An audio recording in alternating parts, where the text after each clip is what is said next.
अस्सलाम वालेकुम दोस्तों, लतीफ़िलात में भली कार आऊं तव्हांजो जियार ख़ान। जीअं त अॼु वरी नए टॉपिक सां गॾु तव्हां वटि हाज़िर थियो आहियां। उमेद थो करियां त हिन ते बि सुठी मोट मिलंदी। अॻी वीडियो ते जन दोस्त लाइक कयो, जन दोस्तनि कमेंट कया, वॾी महिरबानी। जन लाइक कया उहे त तमामु घणा नाला नथो खणी सघां, पर जन दोस्तनि हौसला अफ़ज़ाई करे कमेंट कयो आहे, उन्हनि दोस्तनि जा नाला तव्हां सां शेयर कयां। उन नालनि मां नंबर पहिरें ते आहे सरदार माजिद अली भट्टी। वॾियूं वॾियूं महिरबानियूं। उमेद थो करियां ताला तव्हांखे सदा आबाद ऐं शाद रखंदो। नंबर ॿियो आहे मीर मुर्तज़ा बलोच। महिरबानियूं मीर मुर्तज़ा बलोच। नंबर टियों साजिद काफ़ी। महिरबानी तव्हां मंगणार। महिरबानियूं आकिब अली मंगणार। समीर चना। महिरबानी समीर चना। ऐं शहज़ाद अहमद चांग। महिरबानी शहज़ाद अहमद चांग, तव्हांजूं वॾियूं वॾियूं। दोस्तों, जीअं त मुंहिंजो टॉपिक आहे अॼु कामयाबी अॼुकल्ह हिन दुनिया में हर माण्हू चाहे थो, पर दरअसल कुझु अहिड़ा रियल जेके वाक़ियात आहिनि उन्हनि मां माण्हू वाक़िफ़ न थिया आहिनि। मञूं था डॉक्टरी, इंजीनियरिंग या हिन दुनिया ते वॾी लेवल ते पुॼणु MPA MNS कामयाबी आहे, मगर जेका कामयाबी, जेको लफ़्ज़ आहे, जेका कामयाबी जी माना आहे, उहा छा आहे, उन ते असां अॼु ॻाल्हाईंदासीं। सूफ़ियुनि जी नज़र में कामयाबी आहे त रूह जी आज़ाद सूरत। रूह जी आज़ाद सूरत खे ई कामयाबी चइजे थो। हाणे उन रूह खे आज़ाद करण लाइ, पंहिंजे रूह सां इंसाफ़ करण लाइ त असां केतिरा अॻु भरा आहियूं, इन ते तव्हां पाण महसूसु कंदा हूंदो। पंहिंजो पाण खां सवाल कयो। ऐं कामयाबी थ्रेट्स सां मिलंदी आहे, पॉज़िटिव थिंकिंग सां मिलंदी आहे। पॉज़िटिव थिंकिंग छा आहे त तव्हां जेको सोचींदा आहियो उहो ई तव्हां सां थींदो आहे। तव्हां सुठो सोचींदो, तव्हां सां सुठो थींदो।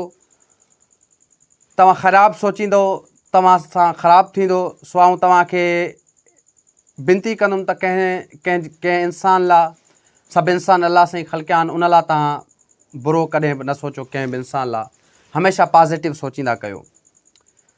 पॉज़िटिव ऐं कामयाबी, यानी second name of the positivity is called success.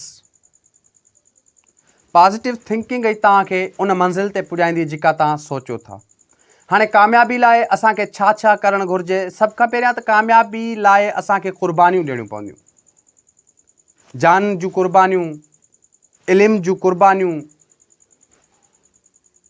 हर चीज़ जी क़ुर्बानी मां गुज़रणो पवंदो। हर चीज़ जी पीड़ाउनि मां गुज़रणो पवंदो। शाह लतीफ़ जी नज़र में कामयाबी कुझु हिन रीति शाह लतीफ़ बयानु कई आहे त उठ वेरी, उठार वेरी। इन में थ्रेट्स ॾिसो, इन में ख़्यालु ॾिसो त शाह लतीफ़ कहिड़े लेवल ताईं असांखे पुॼाए थो। त मुश्किलातुनि खां डिॼणो न आहे, कुझु बि हुजे, मूंखे या तव्हांखे इन खां वधीक एॾा मसइलात न आहिनि न। उठ वेरी, उठार वेरी, वेरी थियणु ॾेर। चोथों वेरी वाह थियो। हाणे उनजो ख़्यालु ॾिसो। चोथों वेरी वाह थियो जंहिं लटिया पुनूह पेर। पंजों वेरी सिज थियो जंहिं उल्ही कई अवेर। हाणे उठ बि दुश्मन, उठार बि दुश्मन, ॾेर बि दुश्मन थी पिया। पोइ हाणे चुप करे वेही रहूं? चुप करे वेही रहे ससुई, चुप करे वेही रही न। छहों वेरी छपर थियो जंहिं सवां कया न सेर। जबल बि दुश्मन थी वियो, सिधा रस्ता ई न ॾिनई, वरवकड़ियल रस्ता ॾिनई मूंखे। ससुई जो थ्रेट्स शाह लतीफ़ उन शइ खे कीअं थो बयानु करे, इन मां शाह लतीफ़ जी अंदाज़ो त लॻायो हू छा हुयो। छहों वेरी छपर थियो जंहिं कया न सवां सेर। सतों वेरी चंड थियो जो खिड़ियो न वॾी वेर। पोइ छा मां बसि माठ करे वेही रहां? मूंसां मसइला थी विया, मां माठ करे वेही रहां? मूंखे ॾुखायूं आहियूं, मां बसि कोशिशि करणु छॾे ॾियां पंहिंजे मक़सद लाइ, पंहिंजे एम लाइ, पंहिंजी कामयाबी लाइ कोशिशि करणु छॾे ॾियूं? न। वाहिरे जी वेर, वाहिरे जी वेर छुलियूं करियां छपरे। चई एॾा मसइला हुया, तंहिं हूंदे बि ससुई जेॾीमहिल शाम जो पखी था मोटनि उन टाइम बि ससुई जो पंधु जारी आहे। सूरत सुहिणी ते हलूं। कारी राति कचो घड़ो 29 ऊंदाई औरत। इन मां शाह लतीफ़ इन जे करे ई औरत खे ॻायो आहे त जेकॾहिं औरत हिकिड़ी हिन मुआशिरे में औरत खे कमज़ोर सम्झो वेंदो आहे, उन टाइम जे इन थ्रेट्स जे मुताबिक़ औरत इहो कुझु करे थी सघे त असां नौजवान छो न, पोइ छो न असां इल्म जे मैदान में अॻिते अचूं, छो न इहे ॾुखियायूं बर्दाश्त करे इल्म जे मैदान में अॻिते अचूं। कारी राति कचो घड़ो 29 ऊंदाई चंड नालो नाहका दरिया हदड़ लाई साहिर कान सुहिणी आधी थी आई ही कमिलाई न त कुननि में केरु गिणे।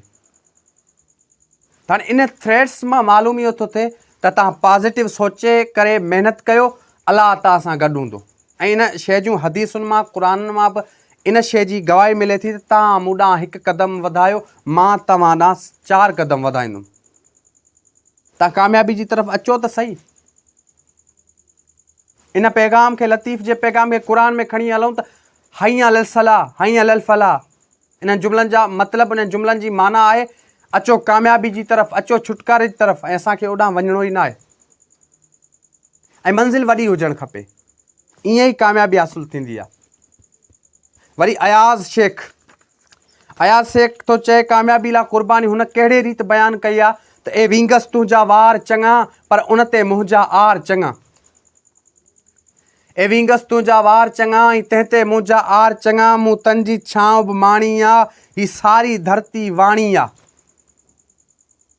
चए मां उन्हनि जी छांव बि माणे चुको आहियां पर मूंखे छॾ, मां तोखां इजाज़त थो वठां। हूअं त वॾो मज़मून थी वेंदो, वॾी वीडियो ठही वेंदी, बोरिंग थी वेंदी, पर ही कुझु सिटूं मां तव्हांखे ॿुधायूं। इन जो मक़सदु इहो आहे त मूंखे हाणे इजाज़त ॾे, मां जेसीं ताईं जन तोखे घायो आहे, जन तोखे तकलीफ़ूं ॾिनियूं आहिनि उन्हनि खे ख़तमु नथो करे अचां, तेसि ताईं मां तोखां बनवास थो वठां। इन थ्रेट्स में हुजे ऐं तव्हां में आहे कामयाबी, तव्हांजे अंदरि आहे कामयाबी, तव्हांजे ज़हनुनि में कामयाबी आहे अगरि तव्हां सुठो सोचो था त। शेख अयाज़ वरी ॿिए जॻह ते चए ही माण्हू जो मन जो आहे हर ॾूंगर खां ॾाढो आहे, पंहिंजी ते जंहिं वक़्तु अचे थो धरती ऐं आकाश धुॾे थो, तारा उन लाइ हेठि झुकनि था, पर्बत उनखे सजदो कनि था। हाणे उन माण्हू जे मन खे जेको पॉज़िटिव थिंकिंग कंदो, जेको सुठा ख़्यालात सोचींदो, जेको सुठी शइ सोचींदो, जेको सुठो अमल कंदो, इन शइ जे फ़लसफ़े खे, इन्ही कामयाबी जे इल्म जे उमीक में लही वञो ऐं मंज़िल वॾी हुजणु खपे। सेवा कर समुंड जी जिथे जर वहे जाल, समुंड जी सेवा कर। समुंड छा खे थो सॾे शाह लतीफ़? समुंड थो सॾे इल्म खे। इल्म जी सेवा कयो जिथे जर वहे जाल। उन में ॿियो ज़िक्र अथसि त हीरा बि उन में वहंदा, तव्हांजा डायमंड बि उन समुंड में हूंदा। हे डॉक्टरिन जा पेशा, ही CSS ऑफिसर, इहे हीरा आहिनि, इहे लाल आहिनि, इहे तव्हांखे समुंड मां मिलंदा ऐं उहो समुंड एजुकेशन आहे। इहा आहे कामयाबी जी जेका असुल डेफिनेशन। ईअं कामयाबी खे डिफाइन कयो वेंदो आहे। जीअं शाह लतीफ़, जीअं शेख अयाज़ या काफ़ी जेके शाइर थी गुज़रिया आहिनि, बुज़ुर्ग बाबा बुले शाह। पत्थर ज़हन गुलाब नहीं होंदे, पत्थर ज़हन गुलाब नहीं होंदे, कोरे कागज़ किताब नहीं होंदे, जे लाई यारी आई वे भुलिया त यारा नाल हिसाब नहीं होंदे।